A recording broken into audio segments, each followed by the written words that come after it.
The telegram arrived on a Thursday in late October, when the first frost had already taken the grass and left the main street of Calver Creek looking pale and used up. He had sent it 6 weeks earlier through a bureau in St. Louis, one of those arrangements that move through a woman in a small office who matched names to needs without sentiment. He had not expected much. He had written the letter plainly. Sheriff, widower, house with a working stove, room enough, no debt, looking for someone capable, companionship the intent. He had not used the word love. He did not think it belonged there. The reply came back in 2 lines. She was 26. She was from Verona, which he could not have placed on a map. She had been in New York for 8 months and had learned enough English to work, and she was prepared to come west if the situation was as described. He found that last part, if the situation was as described, reassuring in a way he could not have explained to anyone. She was due on the noon train on the 22nd. He had the house in order. The spare room had a quilt his wife had made, blue and white, and he had considered taking it down and putting up something plain, but in the end he left it. The stove drew clean. The porch step had a soft spot in the third board, and he had been meaning to fix it for 2 years, and he fixed it that Tuesday morning with a single cut plank and 4 nails, working in the cold before the sun was fully up. He was at the platform by 11:45. The train was late. He stood with his hat in his hands, turning it, watching the tracks go flat and straight into the brown distance. 2 other men were waiting, one for freight, one for a brother coming up from Tucson. Neither of them looked at him. He was glad of that. The train came in at 12 past noon. Steam and the smell of coal, and then the slow squeal of iron on iron. 3 passengers stepped off before her. She came down the steps with a canvas bag over one shoulder and a smaller one held against her chest. She was slight, and she stood still for a moment on the bottom step, looking at the platform, looking at the town behind it, looking at the sky, which was the color of old pewter and moving fast from the northwest. Then she looked at him. He was the only man standing alone. She crossed the platform in 12 steps. He counted them without meaning to. She stopped 2 feet from him, set down the larger bag, and said, in English that was careful and exact, "You are the sheriff." It was not a question. He said yes. She nodded once, picked the bag back up, and waited. He walked her to the wagon without speaking. She did not seem to expect speech. She set her bags in the bed and climbed up to the bench without waiting for a hand, which he noticed, and which settled something he hadn't known he was uncertain about. The town watched. He felt it, the way a man feels weather before it arrives. Mrs. Crane at the dry goods window. The 2 alderman brothers on the steps of the hardware. Reverend Platt, standing at the corner of 2nd Street with his hands clasped behind him, watching with the patient interest of a man who believes everything is eventually his business. The sheriff looked at none of them. He untied the horse, climbed up, and turned them north toward the edge of town. She sat with the smaller bag on her lap, held with both hands the way a person holds something that contains breakable things. She looked at the street as they moved through it, the general store, the assay office, the long, low front of the saloon. Her eyes moved without urgency, cataloging. She said, "It is smaller than I thought." He said yes. She didn't ask if that bothered him. He didn't explain that he'd thought the same thing when he'd arrived 6 years ago, and that he'd eventually stopped thinking about what it was smaller than. The road out of town was rutted and dry.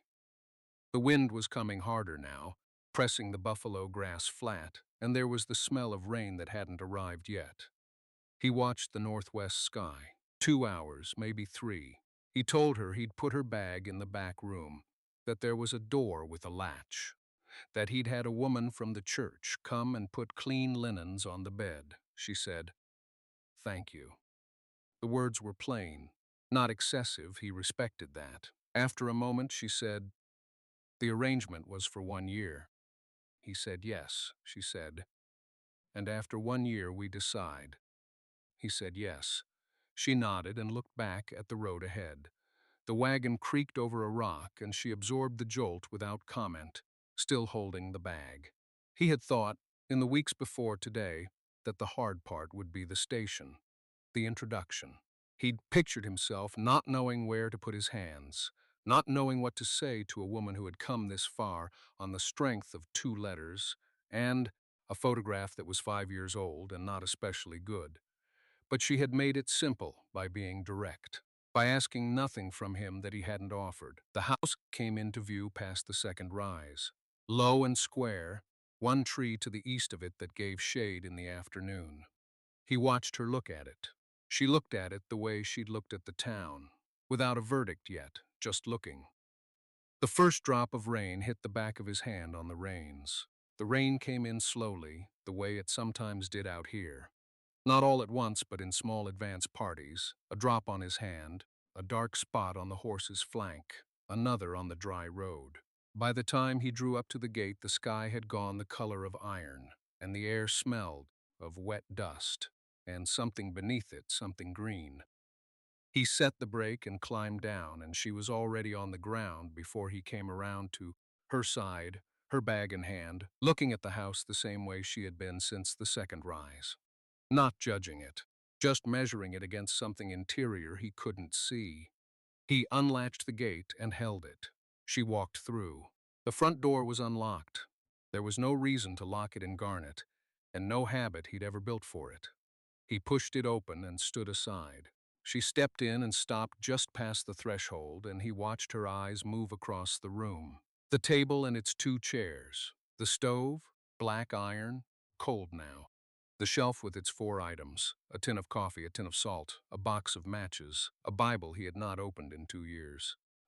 The window on the east wall that let in the afternoon light when there was any.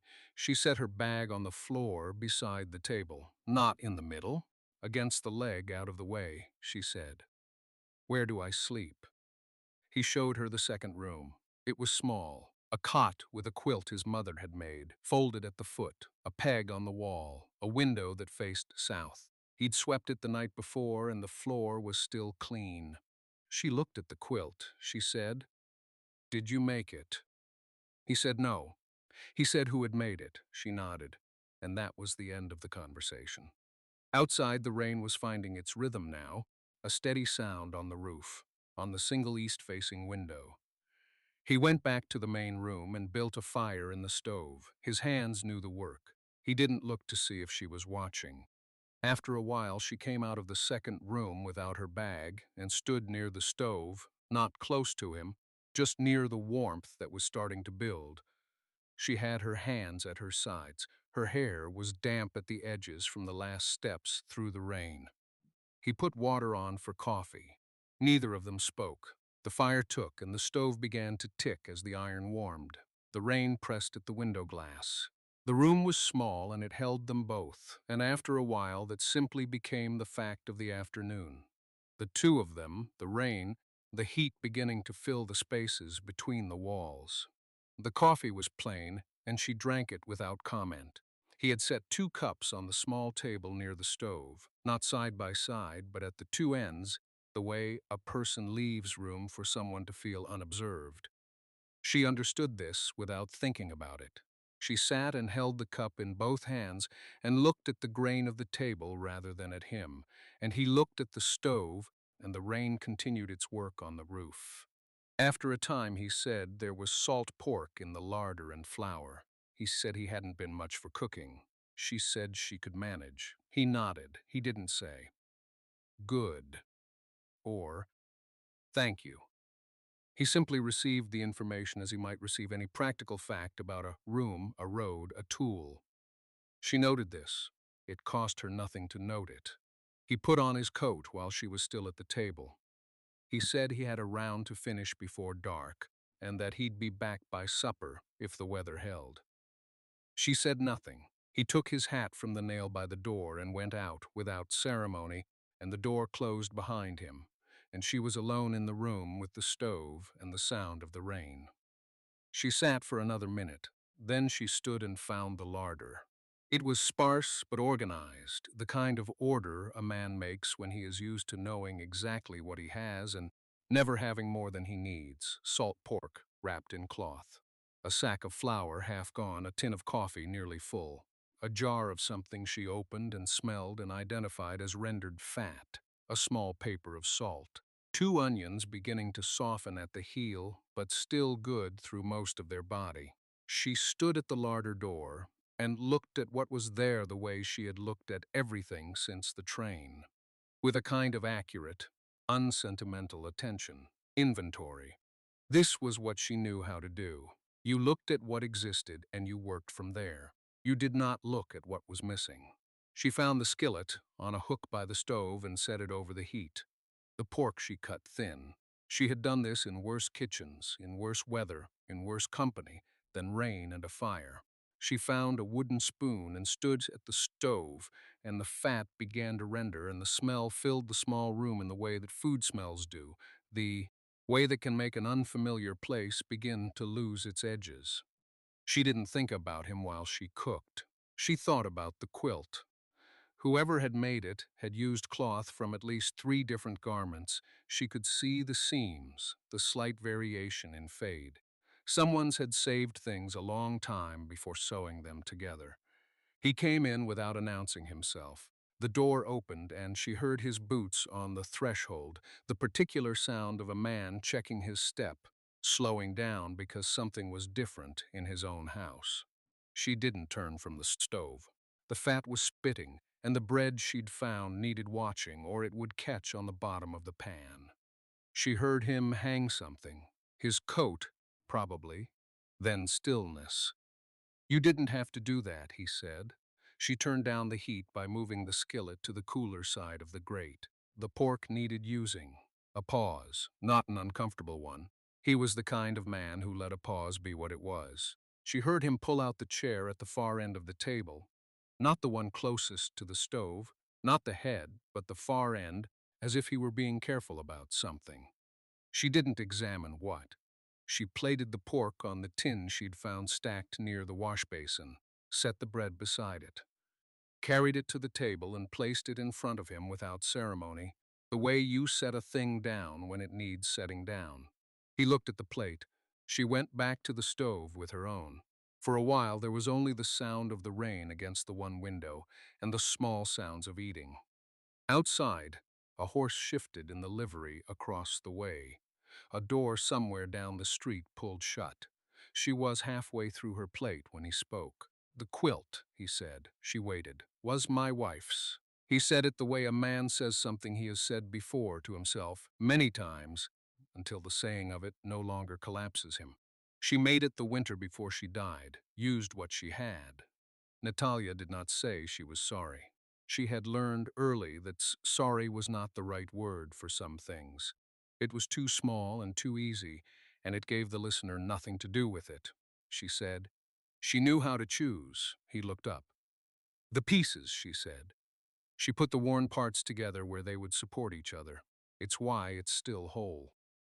He was quiet for a moment, looking at her with something that was not quite assessment. She held his gaze without challenge, without softness. Then he looked back at his plate. "Yes," he said. That was all. She ate the rest of her supper. The fire settled. The rain did not stop, but it changed quality, lighter now, more even. The kind that might go on all night without anyone minding. When she stood to take her plate to the basin, she noticed that the candle on the windowsill had been burned most of the way down. Someone had been lighting it for a long time. She did not ask. The next morning she woke before the house did. She sat still for a moment, listening. Wind in the eaves, a horse shifting in the barn. The particular silence of a place that has not yet decided what kind of day it will be. She rose and dressed in the dark and went to the kitchen. The candle on the windowsill had burned itself out in the night. The holder was a plain tin thing, dented on one side, the kind that gets carried from room to room until no one can remember where it started. She looked at it for a moment, then began laying the fire. By the time she heard his boots on the floor above, the stove was going and the coffee was on. and she had found in the lower cabinet a small sack of cornmeal that was still good. He came down the stairs the same way he did everything, without announcement. He stopped in the doorway of the kitchen and looked at the stove, and then at her, and then at the window where the gray light was beginning. He said, "You didn't need to." She did not answer that. There was no useful answer to it. He sat at the table, she set the coffee in front of him, and he wrapped both hands around the cup, and she understood that he was cold, and that he had been cold for some time in ways that had nothing to do with the season. She made the cornmeal at the stove and did not watch him. After a while, he said, "Tom Fletcher will come by this morning." She turned slightly. He was looking at his cup. "He comes every Thursday. He's on the town council." A pause. "He'll have questions." She understood what he was telling her. Not the questions, the fact that there would be questions, that she was visible in this house, and that her presence required a shape the town could recognize and accept. "What kind of questions?" she said.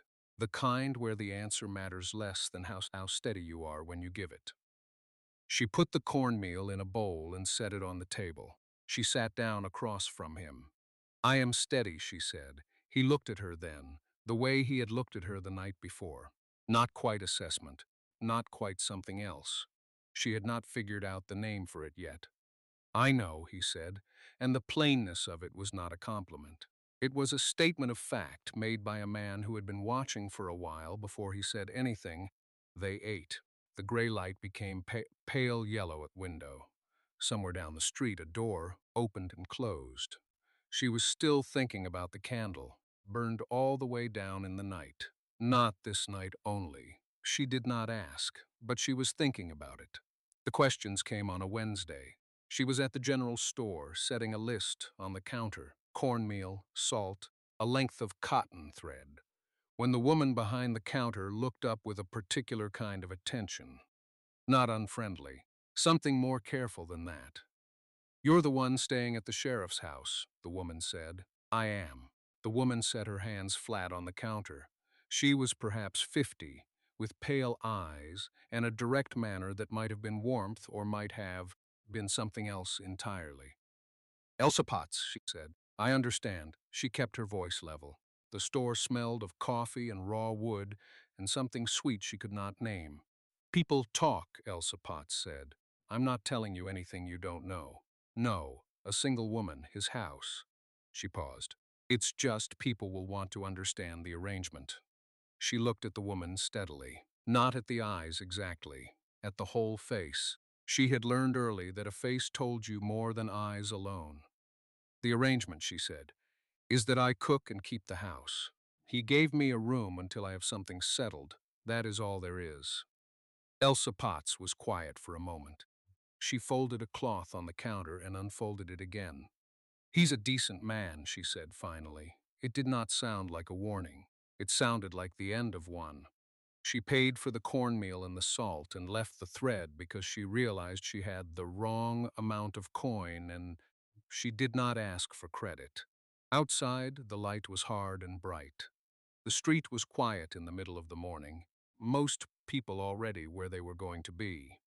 A dog crossed the road without hurry. She stood for a moment with the paper bag against her chest. "Steady," he had said, as though he had already seen what she would face before she reached it. She walked back. He was not at the house when she returned. She put the cornmeal away and stood at the window that faced the back lot where the split wood was stacked against the fence. He had added to the stack that morning. She had not heard him do it. She had only noticed it after, the new lengths pale at the top where the old wood had grayed. She did not know when he slept. She did not know much about him at all, she realized. She knew what he did. The coffee left at the edge of the stove. The door checked twice before he sat down. The way he always knew where she was in a room without appearing to look. These were the things she had collected. They did not add up to a picture. They added up to something else. Something she did not have a word for in English. She was not sure she had a word for it in Russian either.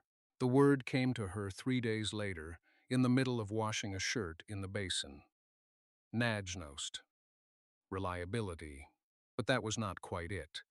The Russian word meant something closer to a foundation you had tested and found sound, something you did not have to think about, because it had already proven itself to you in the quiet. You did not trust it the way you trusted a promise. You trusted it the way you trusted a floorboard, by putting your weight on it and finding it held. She stood with her hands in the cold water and let the words sit. It had been 31 days since she arrived. She knew this because she had been counting, though she could not have said why she started. Some habit from the crossing, maybe, when the days had felt interchangeable, and marking them had been the only way to stay inside herself. She had counted through the ocean and the train and the long bewilderment of the first week in Calabend, and now she was still counting, and she was not sure what she was measuring anymore. That afternoon he came in earlier than usual. She heard him on the porch, the particular rhythm of his boots, which she had learned without intending to, and then the door, and then the sound of him hanging his coat on the hook near the entry rather than the chair, which meant he was not going back out. He washed his hands at the basin she had just emptied, set a small parcel on the table without looking at her. "From the general store," he said. "She thought you might want it." She unwrapped it. A ball of dark blue yarn, dense and fine, the color of the sky just before it went fully dark. There was no note, just the yarn and the fact of it. She did not know what to say, so she said nothing. He had already moved to the far side of the room, checking something near the window latch that probably did not need checking. She held the yarn in both hands and looked at the color, and thought about Mrs. Aldean at the general store, who had never spoken more than 4 words to her directly, but who had apparently been paying attention to something. She thought about what it meant to be watched by a town and then surprised by it. "Thank you," she said finally. To him, because he had carried it. He nodded once, still looking at the latch. She set the yarn on the shelf above the mending basket. It sat there through supper and through the hour afterward when the lamp was lit, and he read, and she worked on a hem she had been putting off. She was aware of it the way you are aware of something that has been placed carefully rather than set down. When she finally went to bed, she lay in the dark and counted. 31 days. She was not sure anymore why that number had ever felt like something to hold on to. In the morning she woke before him, which was unusual. The house was cold, and still in that particular way of early November, when the cold had just become serious. She built the fire up from the coals without rushing, watching the light catch and spread, and by the time she had water heating, he had come down the stairs and taken his coat from the hook without a word. He stopped at the door. "First snow tonight," he said. "Maybe tomorrow." She looked at the window. The sky was the color of unbleached wool, flat and even and certain about what it intended. "I'll put extra wood inside," she said. He nodded and went out. She stood at the stove a moment longer, her hands loose at her sides. Then she began breakfast. It snowed that afternoon while he was still out, small flakes first, the kind that looked tentative, then something more committed. She brought 3 armloads of wood in from the side of the house and stacked them near the stove. She checked the draft. She put a pot of beans on low, because beans made sense when the cold had arrived to stay. He came in at dusk and stopped inside the door. He looked at the wood stack. He looked at the pot. He hung up his coat. He did not say anything about either, which was its own kind of thing. They ate. He asked her once how much flour was left, and she told him, and he nodded, and that was the whole of the conversation. But it did not feel empty. It felt like the conversation two people have who have stopped needing to fill every space with proof that they are present. After supper, she found a loose button on the coat he had left on the hook, and she mended it without asking, setting it back on the hook with the button firm and the thread ends clipped clean. She did not tell him. He would notice, or he would not. She sat back down with her mending, and the lamp threw its ordinary circle of yellow light over the table, and the two of them were quiet for a long time. At some point, he set down the papers he had been reading and looked toward the shelf where the yarn still sat. That particular green, still sitting where she had placed it. He looked at it for a moment, the way a person looks at something they are still deciding about. Then he picked up his papers again. She watched the lamp. Outside, the snow came down in silence over the whole of the town, over the road and the livery and the rail platform and the dark fields beyond, covering everything equally, the way weather does when it has no opinion about what lies beneath. She was still in the house. That was the whole of it, and it was enough, and she was beginning to understand that. The snow stayed 3 days. She learned the shape of the house in winter, how the cold came in under the back door first, how the stove needed feeding before first light, or the kitchen would not warm until mid-morning, how the window above the basin ran with condensation by noon, and she had to wipe it, or the sill would rot. She learned these things the way she had always learned the things that mattered, by paying attention before anyone told her to. He left early each of those mornings and came back after dark. The work did not pause for weather. She understood that. On the second day, she found the loose board on the second step of the staircase. It had been loose a while. She could tell by the wear pattern, the way the nail had worked itself up just enough to catch. She found a hammer in the small wooden box under the work table and set the nail back without ceremony. It took 4 strikes. She tested it with her foot, and it held. She did not mention it that evening. He came in at the usual hour and moved through the house the usual way, boots off, coat on the hook, hands washed at the basin. She heard him on the stairs. His step paused at the second one, just for a moment, the way a person pauses when something they expected is no longer there. He came to the table and sat down. She set his plate in front of him and went back to the stove. He said, after a moment, "The step," she said. It was loose. He was quiet. She heard him set down his fork, then pick it up again. "Thank you," he said.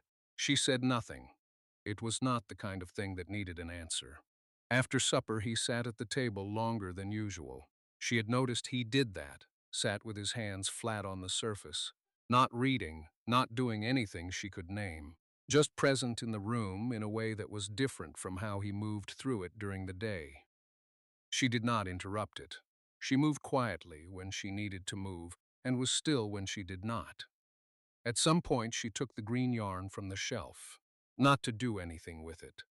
She just set it in her lap and let her hands rest on it, while she thought about what she was going to make from it, the shape of it, how many rows. It was a practical kind of thinking, quiet and forward-looking. She did not notice him watching until she glanced up and found his eyes already there. He did not look away, she did not either. Outside, the snow had stopped, and the silence that replaced it was different in quality from the silence before. Something had settled, or was just beginning to. In the morning, he was already gone when she came downstairs, but the stove was lit. She stood in the kitchen a moment, looking at the fire through the iron grate. He had not made coffee, that was her part, but the wood was in and the heat was building, and she understood that this was what he had done before she woke. She put the water on. The day was clear after the snow. Light came through the window at a low angle and caught the dust in the air and turned it briefly gold. She watched it while she waited for the water. She had not slept badly. She had lain awake for a while, but not in the way that felt like a problem. In the way that felt like something was sitting with her, not troubling her, just present. The green yarn was on the shelf where she had left it. He came in around mid-morning, stamping frost from his boots at the door. She was at the table with the yarn and the needles, a few rows in. Nothing recognizable yet, just the beginning of a shape she could see in her mind but had not yet made visible. He poured himself a cup from the pot she had left on the stove. He stood at the window with it, looking out at the yard. The snow had softened the edges of everything, the fence posts, the woodpile, the dark line of the road. She watched his back without meaning to, the way he held the cup, the angle of his shoulders. He said, without turning, that the step by the back door had started to give. She said she had noticed. He said he would see to it this afternoon if the ground wasn't too hard. She said that would be fine. He turned then, not all the way, just enough that she could see the side of his face. He looked at the yarn in her hands, not at her, at the yarn. He asked what she was making. She said she wasn't certain yet. Something for the cold. He nodded once. He looked back at the window. She pulled the next row through and felt the tension of it, the small resistance and give of the fiber, the way each stitch held the one before it. She had always liked that, the way a thing built on itself, row by row, without any single moment being the one that made it what it was. He finished his coffee, set the cup on the counter with a quiet sound that was not a noise, just a presence. He put on his coat. She did not look up, but she heard him at the door, the pause before it opened, the small weight of it. Then the cold air came in for a moment, and then the door closed, and then he was gone into the white morning. She sat with the yarn for a long time after he left. The fire had burned down to coals. She did not add to it. She let the room cool slowly around her, the way rooms do when the person who filled them has stepped out and not yet come back. Outside, the snow had stopped sometime in the night. She could hear the town waking. A door, a horse, the distant knock of someone splitting wood. The sounds of a place that expected the day to proceed as days did. She had learned to find comfort in that, in the ordinariness of other people's mornings. She looked down at what she was making, a scarf. She had known for some time that it was a scarf, long enough for a tall man. She had been working it in a color that was neither gray nor green, but somewhere between the two. The color of sage after rain. She had not bought that yarn by accident. She had stood at the counter in the general store for a full minute before picking it up, and she had not asked herself why. She asked herself now. The answer was quiet and did not surprise her. She worked 3 more rows. Then she folded the piece over her knee, the stitches even and close, and she set it on the table beside his empty cup. He came back in the late afternoon with cold still in his coat, and something careful in the way he moved through the door. He stopped when he saw the scarf on the table. She was at the stove. She did not turn around. She heard him cross the room, the sound of him picking it up. The small silence that followed. He asked if she had finished it. She said she had. He did not say anything else for a moment. She stirred the pot. The steam rose. Then he said, "It's off in color." She said she thought so too. He set it back on the table. She heard the wooden chair pull back and the weight of him settling into it. The familiar sound.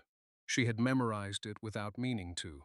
That particular weight, that particular chair, the way the silence after it always felt different from silence before. She brought 2 bowls to the table and sat across from him. He had put the scarf across his knee, not wearing it, just keeping it there under one hand, the way a person holds something they are not ready to put away. She looked at his hand on the fabric. Then she looked at her bowl. They ate. The candle on the table threw a low, steady light. The window held the last gray of the evening. The town went quiet around them, the way it always did, and they stayed at the table a little longer than they needed to.